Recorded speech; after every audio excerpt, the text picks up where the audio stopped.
Em nome do Pai, do Filho e do Espírito Santo. Amém. Caríssimos irmãos, caríssimas irmãs, o Père Emmanuel, como nós já dissemos aqui mais de uma vez, apoiava todo o seu trabalho em 3 colunas. Primeira coluna, a doutrina. Segunda coluna, a liturgia. Terceira coluna, a modéstia. Doutrina porque, sobretudo hoje, os progressistas fizeram da doutrina algo que eles substituíram porque eles chamam de presença. Eles não querem a doutrina. Eles dizem que o mistério é inexprimível. E se o mistério é inexprimível, a gente tem que contar mais com a comunhão ao mistério. Mas ele não é exprimível. Daí eles, de maneira um pouco geral, o catecismo de hoje é muito diluído, porque eles não o transformam, não querem a doutrina expressa em palavras. E os modernistas têm isso no sangue. Eles falam mais de comunhão, em vez de falar de verdade. Eles falam de mistério. Eles não querem as doutrinas, eles dizem que as palavras não podem exprimir o mistério de Deus. Então, o dogma, as definições dogmáticas, as definições, tudo isso vai sendo diluído em prol de algo misterioso, que chama de presença, comunhão, mistério. Daí a necessidade de conhecer bem a doutrina. No catecismo falaremos um pouquinho mais desse aspecto que acabamos de abordar agora. Segundo ponto, a liturgia.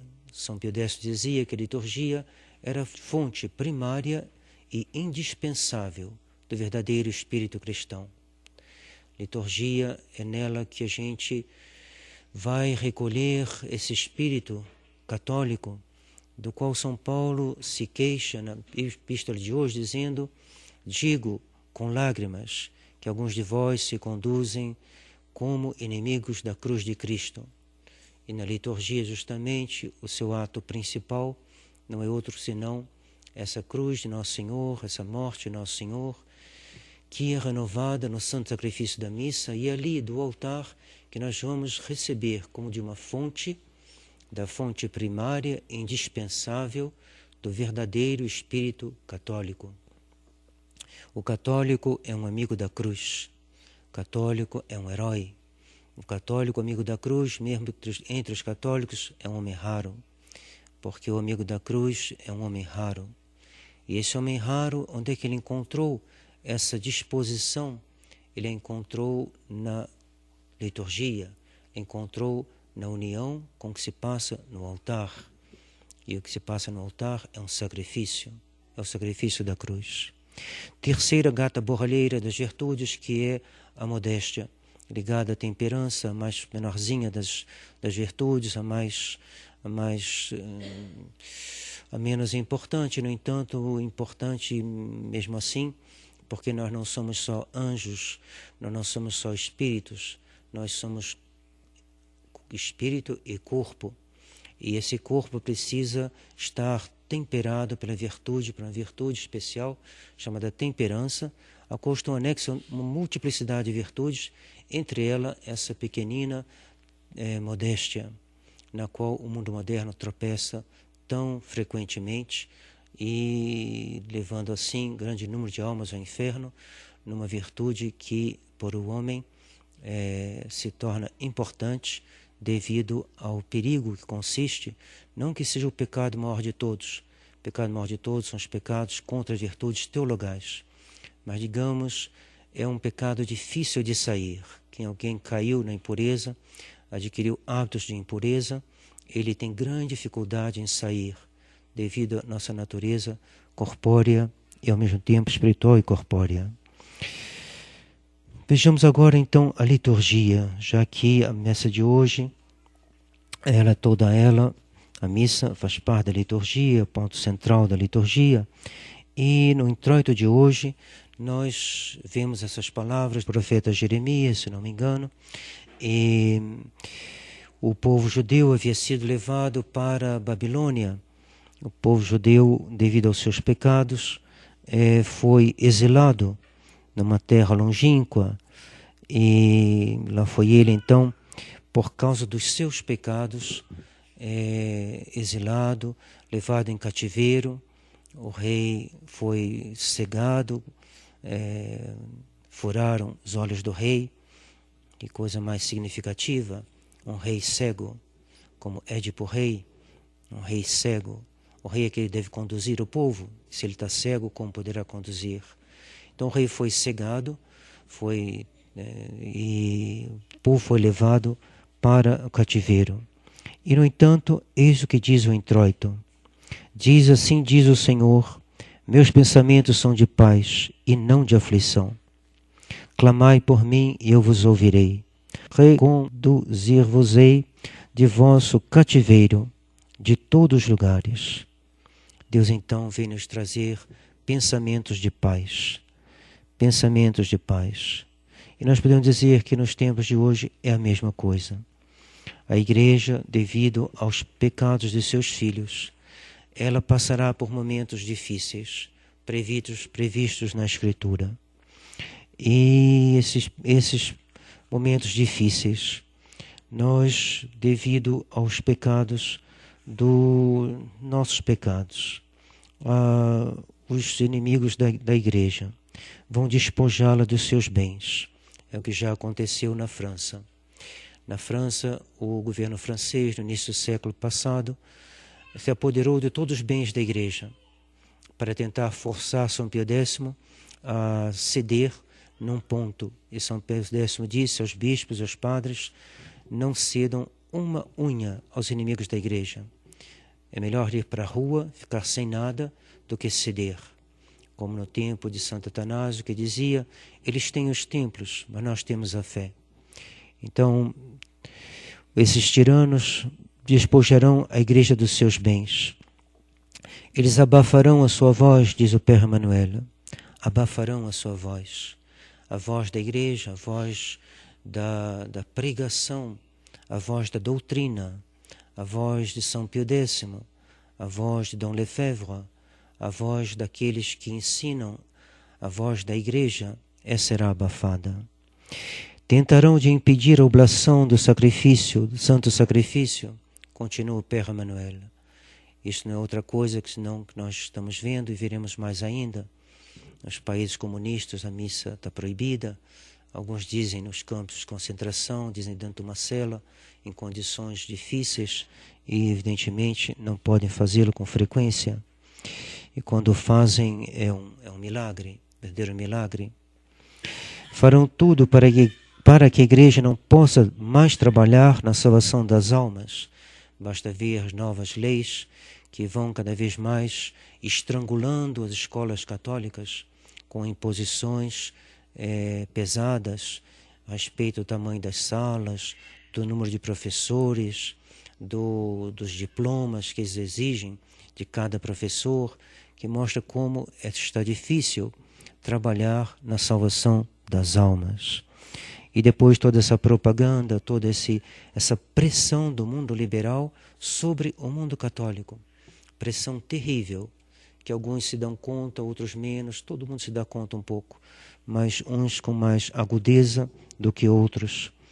Esses tempos serão duros. Nosso Senhor diz que não haverá jamais uma tribulação semelhante.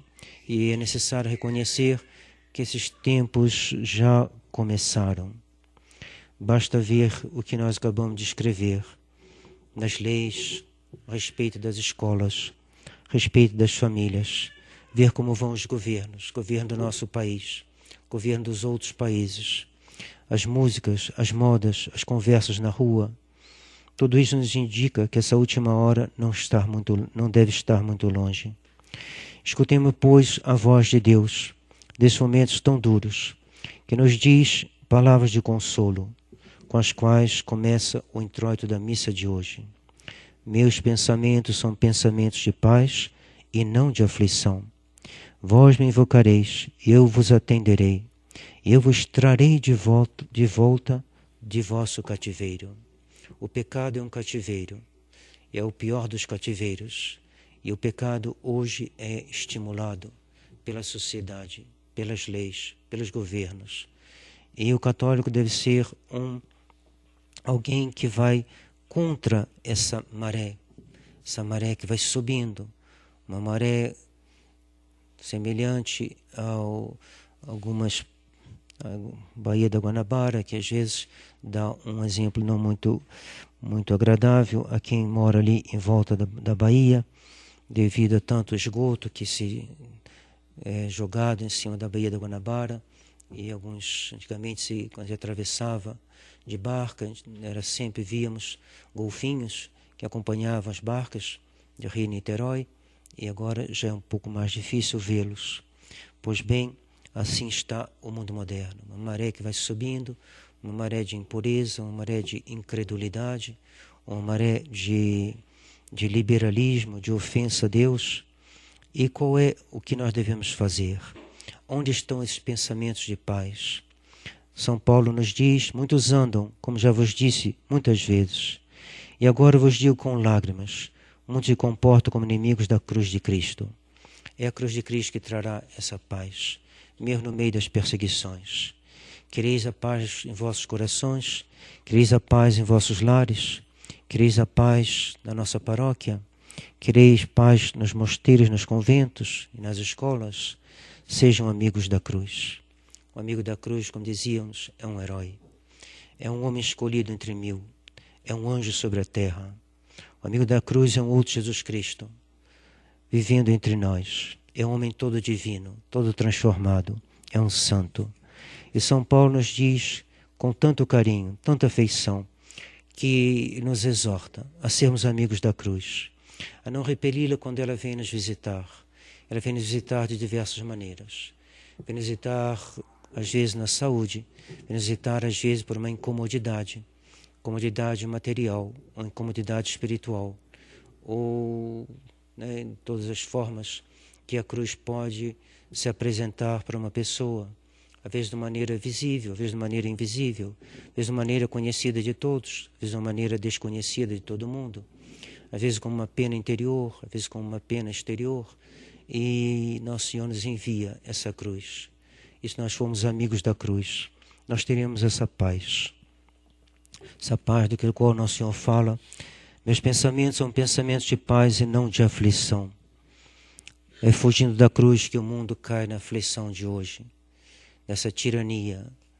A maior aflição é ser escravo do demônio. A maior aflição é ser escravo do pecado. A maior aflição é ser escravo de uma paixão que a pessoa não pode mais se libertar. Quando Nosso Senhor chega para ressuscitar aquela menina, Ele diz: ela dorme. E todos riram dele. Riram dele e porque sabiam que ela estava morta e porque eram incrédulos. Essa turba representa... Havia duas coisas nessa turba, nessa multidão. Havia os tocadores de música, que tocavam músicas tristes para o pessoal chorar. E esses músicos representam os falsos doutores, que tocam músicas que vão encantando as pessoas e as afastando de Nosso Senhor. E o resto, a multidão, representa o povo judeu, que não crê em Nosso Senhor. E junto com o povo judeu, todos aqueles que também negam Nosso Senhor. E Nosso Senhor diz: ela dorme por quê? Porque Ele é bastante poderoso para tirá-la da morte. Assim falou Ele a respeito de Lázaro. Ele disse: nosso amigo Lázaro dorme. E Nosso Senhor fez 3 ressurreições. Uma dentro de um quarto, é a de hoje, ressuscitando essa menina. Outro nas portas de uma cidade, e foi o filho da viúva de Naim. E uma terceira que foi de Lázaro, que já estava no túmulo. Dentro do quarto representa os pecados internos. Um pecado interno pelo qual a alma se dá à morte a si mesma, pecando com um pecado interno. Um pecado no qual ela dá sua adesão a algo pecaminoso, mortalmente pecaminoso, e que faz com que essa alma perde o estado de graça. E é apresentado então por essa ressurreição que Nosso Senhor vai operar tirando essa alma da morte e lhe dando a vida. Nas portas da cidade, foi com a ressurreição do filho da viúva de Naim, representa os pecados externos, pecados que a pessoa faz, não só com consentimento, porque sem consentimento interno não há pecado, mas acompanhado de uma obra externa. Então, é a ressurreição feita nas portas da cidade. E o terceiro, a ressurreição de Lázaro, representa a pessoa que já se acostumou com o pecado. Ela está enterrada no seu pecado. Podemos dizer que o mundo moderno se enterra cada vez mais no pecado, porque ele justifica o seu pecado. Nas universidades, no modo de viver, nos hábitos que vão se tomando cada vez mais, se vê que o mundo se instala no pecado. Ele defende o seu pecado, ele vive no pecado, ele se encerra no pecado, ele se tranca no pecado e se torna escravo do pecado. Então pensamos a Nosso Senhor que diz que seus pensamentos são pensamentos de paz e não de aflição, que Ele nos traga esse amor da cruz, que nos fará imitar os cristeiros, os mártires dos primeiros tempos. Nós estamos lendo um livro muito interessante chamado Fabíola. Fabíola, ou a Igreja no Templo das Catacumbas. Ele descreve o ambiente que reinava entre os católicos naqueles tempos do paganismo, durante as grandes perseguições romanas. E a gente vê esses católicos misturados com os pagãos, e conversões, às vezes, de pagãos, católicos que hesitam diante do martírio, uns que acabam apostasiando e outros que vão atrás para reanimar um preso que está vacilando. Os católicos que tinham dinheiro deixando os seus bens para os pobres, o modo de distribuição das riquezas aos pobres. Muito interessante ver esse amor que os unia no momento de perseguição. Eles conduziam realmente como amigos da cruz. O amigo da cruz é um homem todo divino, e foi essa postura dos católicos, essa caridade exercida a preço de grandes sacrifícios, que acabou convertendo o mundo pagão. Vede como eles se amam, diziam os pagãos, vendo como é que os católicos se arriscavam para fazer bem uns aos outros. Tem uma cena muito interessante. São Sebastião vai na prisão, tem 2 meninos que estão hesitando diante do martírio, e ele então vai na prisão. Ele era chefe da guarda imperial, então um posto, um dos mais importantes em Roma. Diocleciano tinha confiança nele, e ele era católico. E ele sabe que os 2 estão hesitando. E ele então sabe, ele vai lá para excitá-los a não apostatar. Mas entrando na prisão, ali tem 16 pagãos. Qualquer pagão que denunciasse, ele estava perdido. Bastava denunciá-lo como católico, ele estava perdido. Ele então vai e arrisca. Ele prefere ajudar esses 2 meninos que estavam vacilando do que preservar sua própria vida. Então ele vai, os exorta, os convence, e assim ele salva esses meninos de uma morte eterna. Os meninos são martirizados, e nessa ocasião os presos vão se converter. Mas a história continua, ele será denunciado, ele morrerá mártir também, e é o grande padroeiro do Rio de Janeiro, São Sebastião. Pensamos então aos santos, aos mártires, Nossa Senhora da Compaixão, Nossa Senhora das Dores, que nos obtenha essa graça de ser amigos da cruz, e sendo amigos da cruz, que a paz reine em nossos corações, nos vossos corações, amados irmãos, e que vocês possam provar a doçura de Deus e essa paz que ultrapassa todo sentimento e que já é um começo da beatitude eterna, assim seja. Em nome do Pai, do Filho e do Espírito Santo. Amém.